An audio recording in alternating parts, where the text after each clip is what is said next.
I sat in the back seat that day, without complaining, without arguing, without realizing that such a simple gesture was about to reveal a truth I had been ignoring for years. It wasn't a dramatic moment.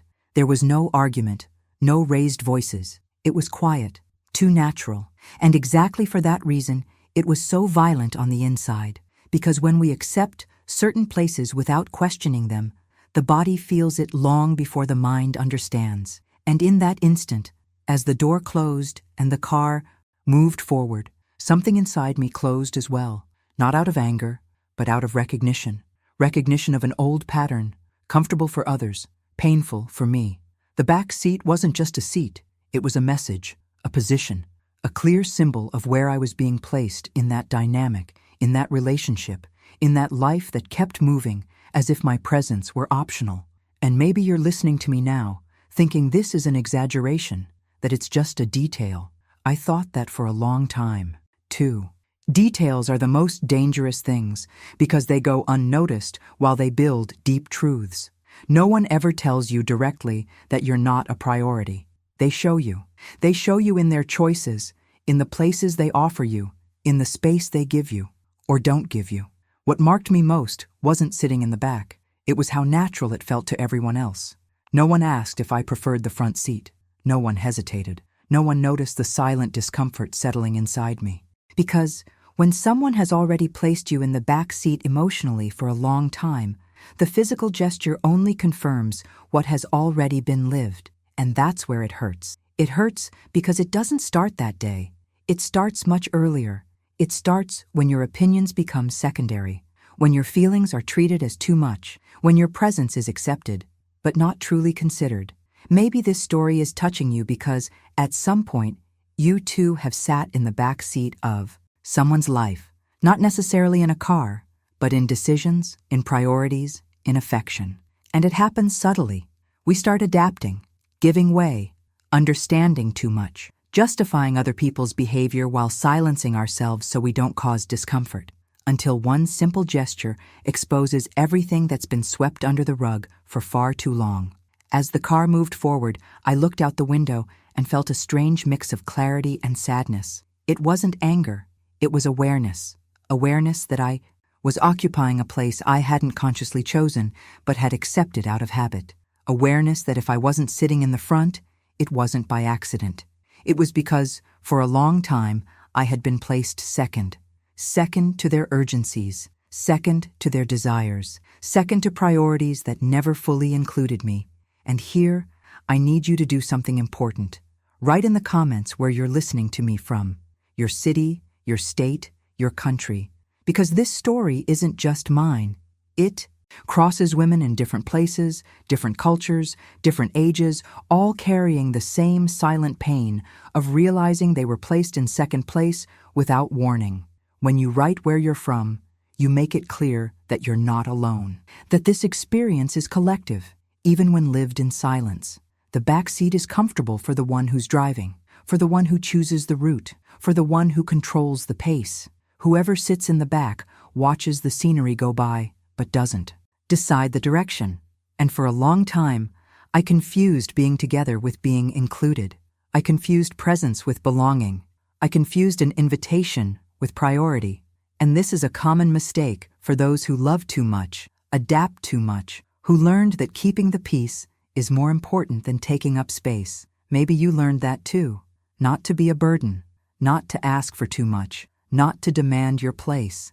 And without realizing it, you started sitting in the back in many areas of life. At work, in family, in relationships, always available, always understanding, always waiting your turn. But the truth is both hard and freeing. Those who don't occupy their own place end up accepting any place that's offered to them. That day, something began to move inside me. It wasn't an immediate decision. It wasn't an explosive reaction. It was a persistent discomfort, a silent question that began to echo without demanding a quick answer, a sense that that scene wasn't isolated, but part of a bigger story that needed to be looked at with courage. Because when we ignore the signs, life repeats them. It repeats them until we stop and look. If you've ever felt put on hold, write the word later in the comments, not as victimhood, but as recognition. Recognition is the first step towards stopping the automatic acceptance of what doesn't honor you. And this story isn't about blaming anyone. It's about seeing clearly the place you occupy and deciding at some point whether that's where you want to remain. The back seat also teaches something cruel. You hear conversations that don't include you. Decisions are made in the front while you simply follow along. And little by little, this erodes your sense of importance. Not because you lack value, but because the environment you're in doesn't reflect it.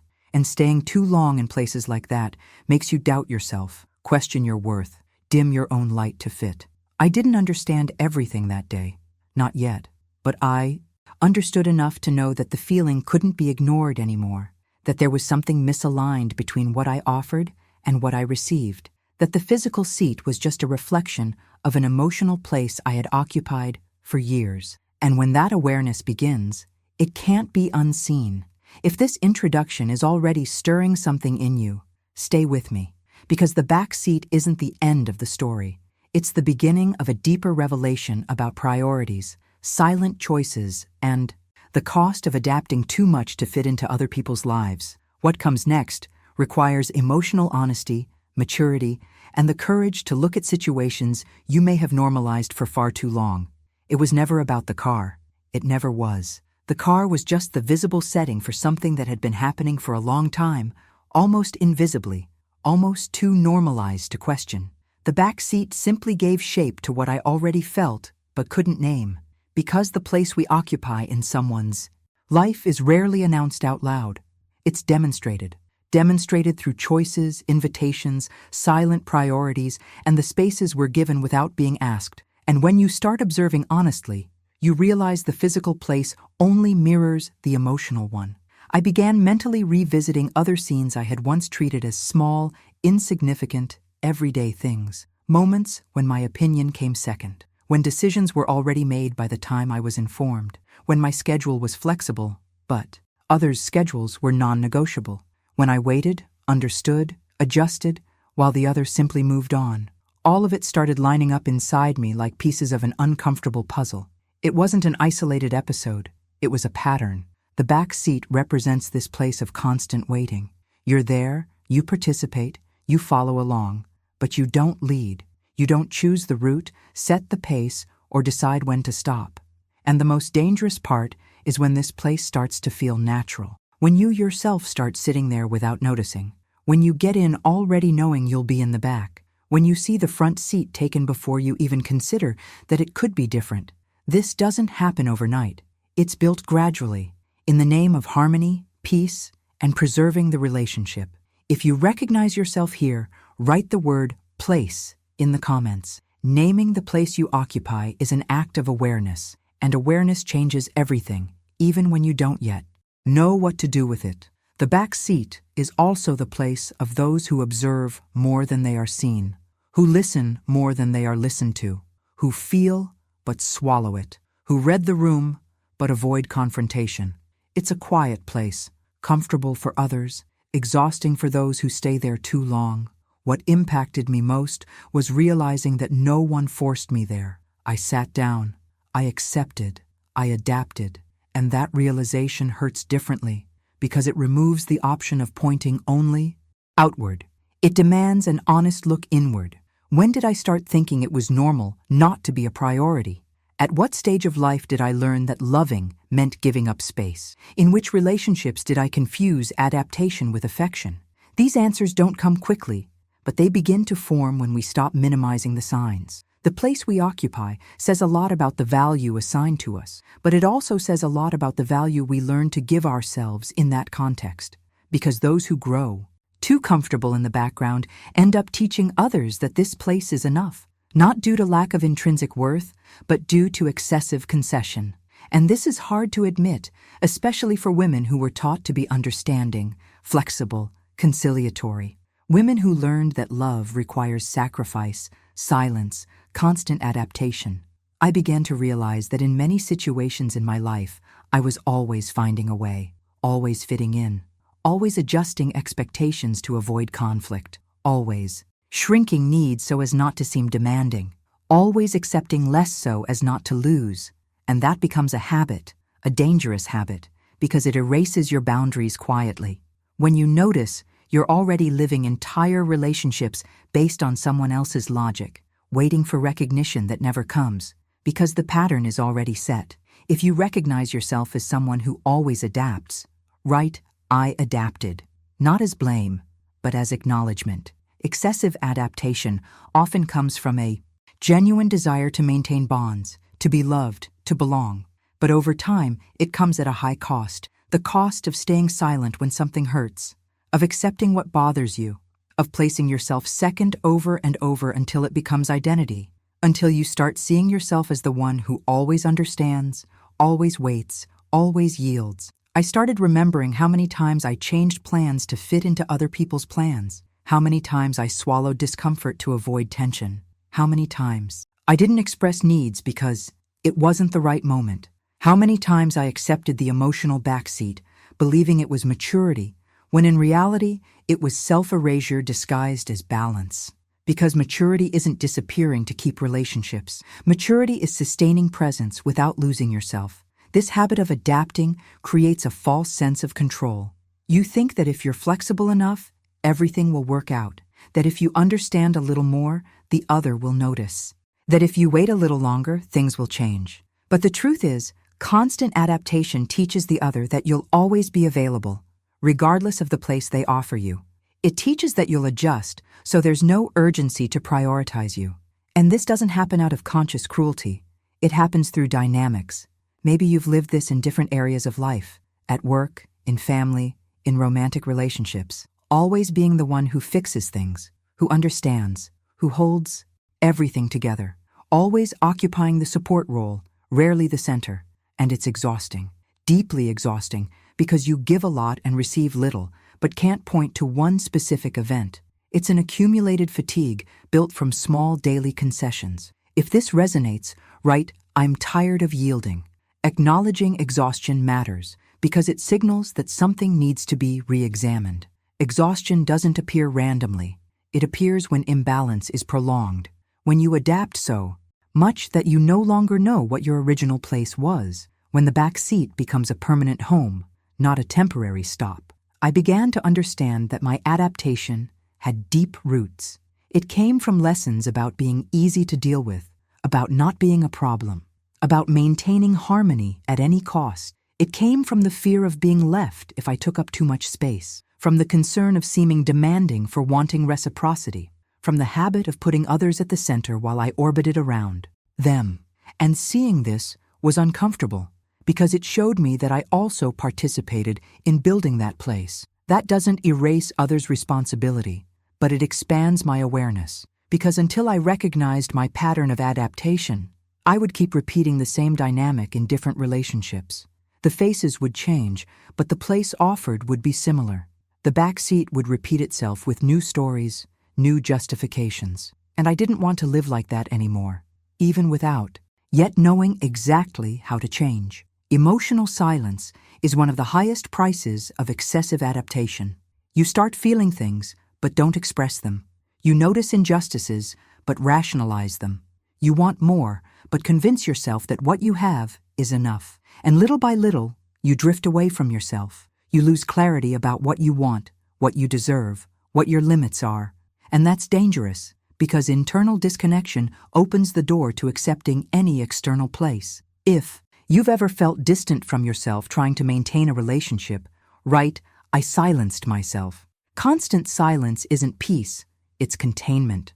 And prolonged containment turns into resentment, sadness, invisibility. The emotional backseat is a place where many women learn to survive, but not to live fully. They learn to follow, but not to lead. As I reflected on all of this, I realized that sitting in the backseat that day wasn't an accident. It was a mirror that showed me how I had been positioning myself, how I had been positioned, and how those two things were intertwined. And that awareness didn't bring immediate answers, but it brought something even more important, the impossibility of pretending I didn't see anymore. Because once you see the pattern, you can't call it a detail. This part of the story doesn't solve anything yet.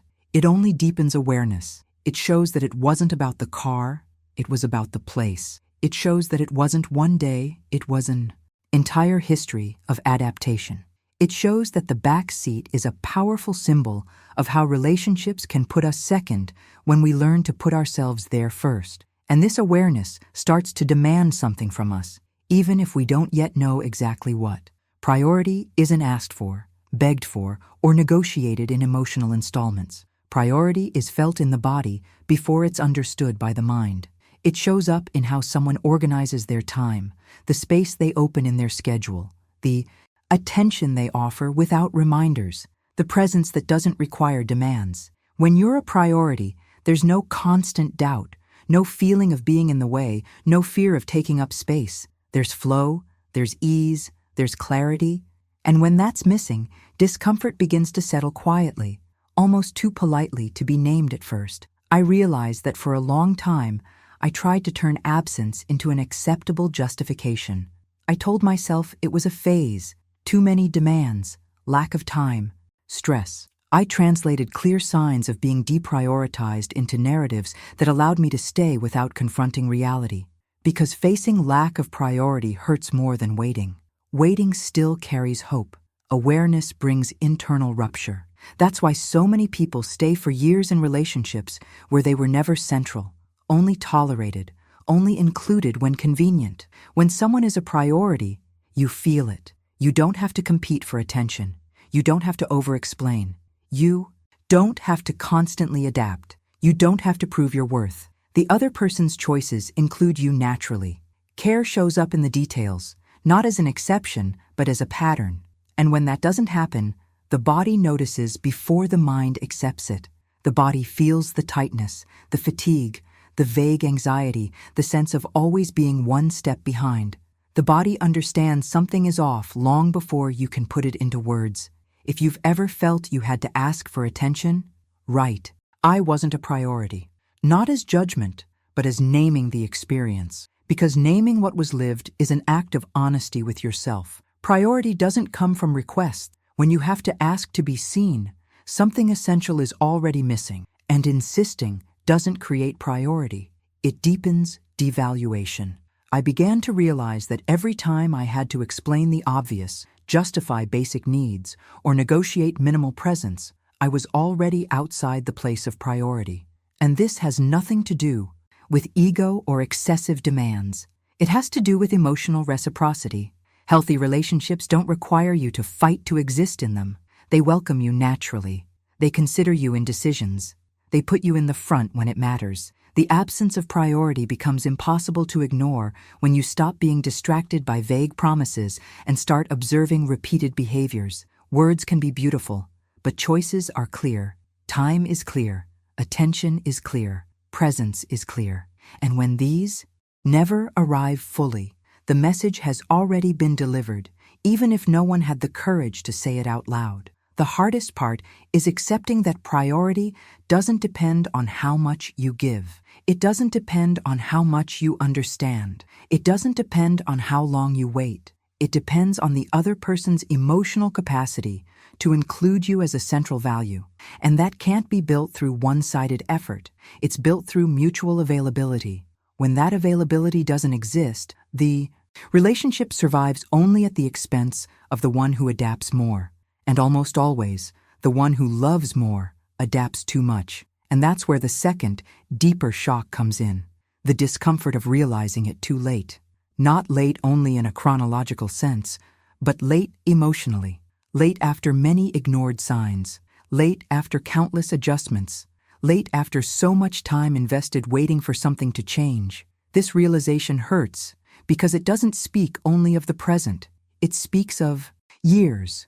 It reframes the entire past. The grief that comes from this awakening isn't only for the present that doesn't hold. It's for the time that passed, for the love offered without equivalent return, for the emotional energy invested in something that never had the same foundation, for the version of you who believed, waited, insisted. It's a quiet grief because there was no dramatic breakup. There was accumulation, an accumulation of small absences that only now make sense when seen together. If you've ever felt like you woke up too late to something, write, I woke up. Waking up hurts. It dismantles narratives that kept us standing. It dismantles the idea that things were progressing. It dismantles the hope that more time was all that was needed. But waking up is also the beginning of inner freedom, even when that freedom comes wrapped in sadness. I began mentally revisiting old situations and realizing the pattern had been there from the start. I just didn't want to see it, because seeing would mean choosing differently. It would mean risking losing something that, even incomplete, was still familiar. Many women spend years negotiating internally between the pain of staying and the fear of leaving. And while that negotiation happens, life moves on, years pile up, and the body shows signs of exhaustion. The discomfort of realizing too late comes with misplaced guilt. Guilt for not seeing sooner. Guilt for staying. Guilt for believing. But this guilt needs to be reframed, because you did what you could with the level of awareness you had at the time. You didn't stay out of weakness. You stayed out of hope, love, and the desire to make it work. And that's not a character flaw. It's humanity. If you've ever blamed yourself for staying too long, write, "I did what I could." That sentence doesn't erase pain, but it restores dignity to your story. Because no one stays for years in something that hurts without deep reasons. The problem isn't that you stayed. The problem is continuing to stay once the truth becomes clear. Grieving the time invested is one of the hardest losses because it can't be recovered. You can't go back and redistribute years. You can only integrate the lesson and decide what to do next. And that decision begins when you accept that the lack of priority didn't start now. It was always there, just disguised by justifications, promises, phases, expectations. This understanding shifts the internal question.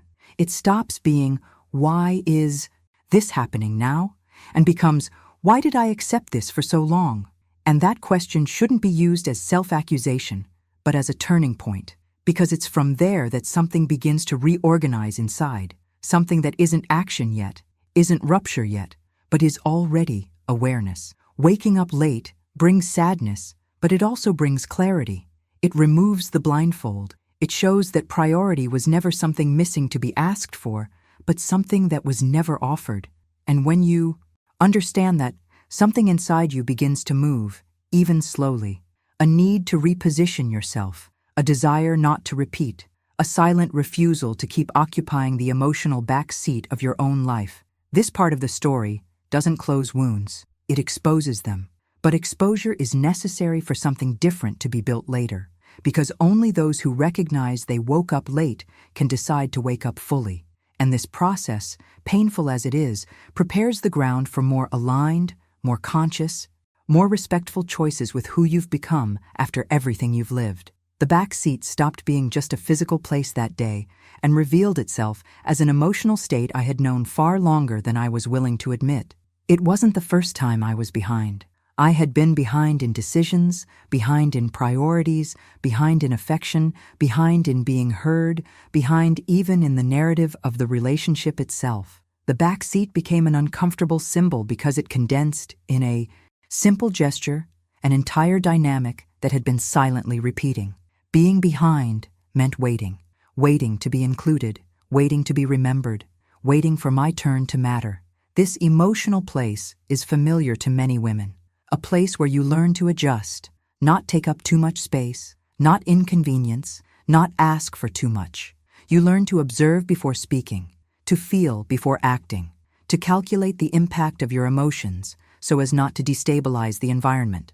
The emotional backseat is comfortable for the one driving, because the driver doesn't have to deal with constant questioning, sharing control, or revisiting routes. Whoever sits behind follows, and following, for a long time, feels safer than taking the wheel.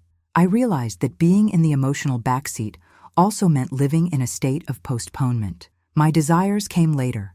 My needs were assessed based on the other's availability. My boundaries were bent to avoid conflict. I was always waiting for the right moment, the ideal context, the phase to pass. And this constant waiting creates a slow, almost imperceptible internal erosion. You get used to not being a priority, normalize your own absence, and call maturity what is, at its core, silencing. If you've ever felt like you were always waiting your turn, write always behind. not as victimhood, but as recognition. Recognizing this place is the first step to understanding why so many relationships exhaust more than they nourish. Because being behind requires constant effort, emotional vigilance, continuous adaptation, being always ready to move according to someone else's direction. The back seat as an emotional place is also about affective invisibility. You're present, but not central, included, but not considered, there, but not referenced. And this creates a strange feeling of existing halfway in relationships. You participate, but don't decide. You give opinions, but don't influence. You love, but don't lead. And over time, this dynamic starts to shape how you see yourself. Because the place we occupy in relationships shapes our perception of our own worth. I began to see that the discomfort didn't begin that day. It simply took form. The back seat revealed an old truth. I had learned to settle for little so as not to lose the bond. And that learning doesn't come out of nowhere. It's built over a lifetime, especially in women taught to care more than be cared for, to understand more than be understood, to sustain more than be emotionally sustained. If this touches you, right, I got used to it. Because often the pain isn't just being behind, but having gotten used to it. Habit anesthetizes. Habit makes imbalance feel normal. And when something breaks that habit, like a symbolic gesture, the impact is so strong because it disrupts an old adaptation. The back seat is also a place where you learn to stay quiet, because those in the back aren't always heard. The sound comes from the front. Decisions come from the front. Important conversations happen in the front. And you become an expert at reading signals, sensing moods, anticipating moves. This hypersensitivity isn't a gift. It's an emotional survival strategy. It's born from the need to stay connected without occupying the center. And that's when something deeper began to surface. Whoever puts you behind chooses who drives, chooses the pace, the destination, the stops, the detours, chooses what matters and what can wait. And accepting the back seat for so long was also the way I relinquished my own place of leadership, not out of weakness, but out of fear. Fear of losing, fear of confronting, fear of not being chosen if I took up too much space. This is a hard truth to face, because it removes us from the comfortable position of blaming only the outside. It forces us to look at the concessions we made, the silences we chose, the discomforts we swallowed, thinking they were temporary. Accepting the back seat didn't happen all at once. It was a process. Small concessions here, adjustments there, needs ignored elsewhere. Until when I realized it, I was already far from the wheel. If you've ever felt like you gave up leading to keep someone close, right, I gave in. Giving in isn't wrong in itself. Relationships require concessions. But when yielding becomes the pattern and leading is never an option, something becomes deeply unbalanced. Because the one who always drives gets used to control, and the one who always follows begins to forget they know how to choose paths too. The one who drives emotionally decides what's an important conversation and what's an overreaction, decides when there's time and when there isn't, decides what deserves attention and what can be postponed. And while one decides, the other adapts. This power dynamic isn't always conscious. Often it installs itself without explicit intent, but the effect is the same, a relationship where one occupies the center and the other orbits around.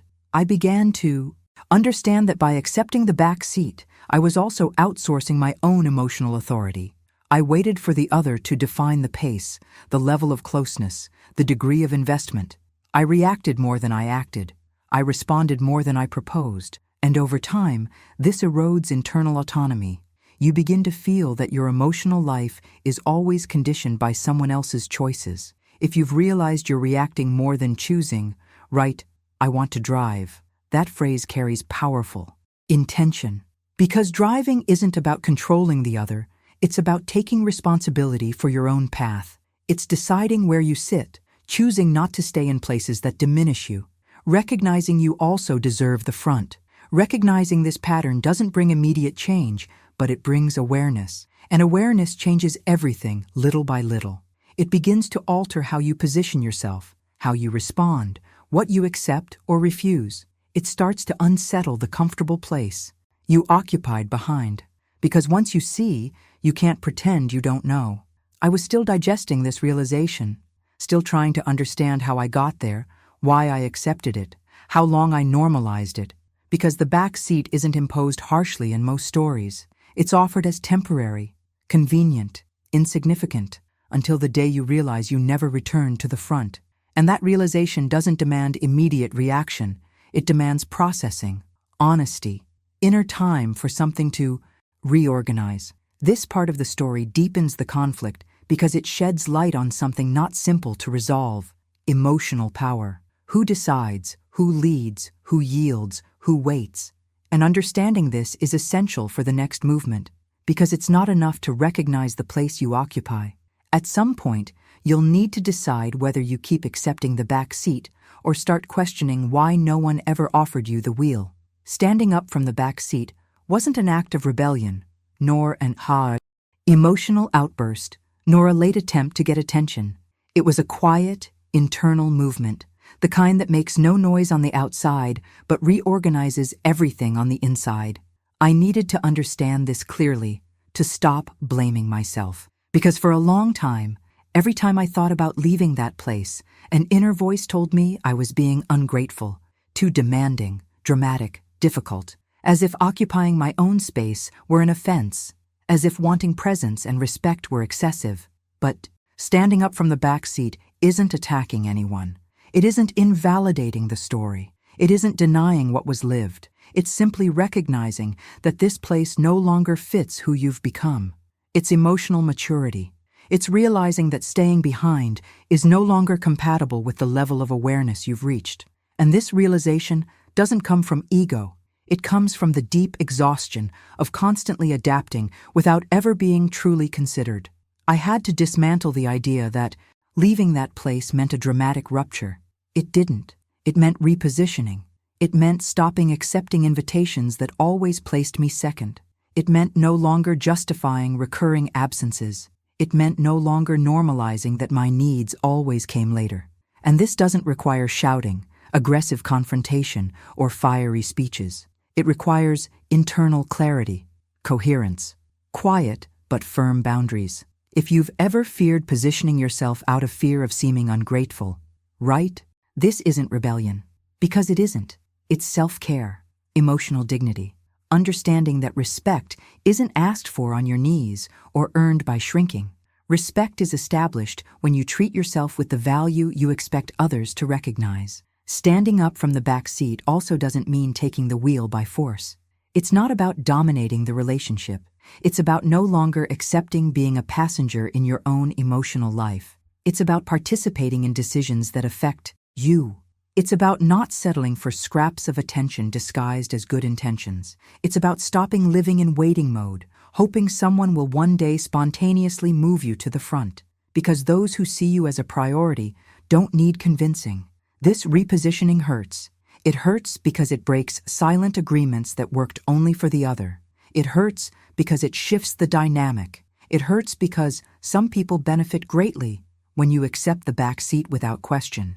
And when you stand up even without accusation, even without fighting, the system destabilizes. Not because you did something wrong, but because you stopped single-handedly sustaining an unfair balance. I realized that standing up from the back seat required facing another fear, the fear of losing space, losing the bond, losing belonging. Because often we accept less precisely to avoid losing everything. But there comes a moment when accepting less means losing yourself, and that loss is far more silent and devastating than any external separation. If you've ever felt like you were losing yourself to keep going, right? I lost myself. Admitting this isn't weakness, it's clarity. Because no one should have to disappear to fit into a relationship. No one should have to lower their voice to maintain harmony. Harmony that demands self-erasure isn't harmony. It's control disguised. Standing up from this place also forced me to revisit the narrative I told about myself. I always saw myself as understanding, patient, the one who waits. And there is value in that. Yes, but when that identity starts serving as an excuse to accept emotional disrespect, it needs to be re-examined. Because maturity isn't tolerating everything. Maturity is knowing how far you can go without harming yourself. This internal repositioning began simply. Small no's, small pauses, small discomforts embraced. It wasn't an official declaration. It was a shift in energy, a shift in posture. I stopped chasing validation, stopped over-explaining my feelings, stopped justifying my needs. I began observing who was truly willing to walk beside me and who was only comfortable when I stayed behind. If you're in this process of small internal shifts, write "I'm repositioning," because this process is quiet but powerful. It doesn't draw immediate attention, but it completely changes how you're treated over time. And most importantly, it changes how you treat yourself. Standing up from the back seat doesn't mean you no longer love. It means you learned to love without abandoning yourself. It means you understood that love doesn't require constant sacrifice of your dignity. It means you stopped confusing one-sided effort with mutual commitment. Because real commitment doesn't always put the same person behind. I also had to accept that not everyone would respond well to this repositioning. Some would find it strange. Others would resist. Others would try to place me back in the old spot, using guilt, nostalgia, emotional language. And that's where maturity is tested. Because standing up is one thing, staying standing is another. Staying requires consistency. It requires remembering, in moments of doubt, why you stood up in the first place. If you feel you've reached this point, write, "I'm not going back," not as a threat to anyone else, but as a commitment to yourself. A commitment not to return to places where your presence was never whole. A commitment not to accept relationships where you have to shrink to fit. This internal movement also changes how you see the past. You start to see more clearly how many times you accepted being behind thinking it was temporary.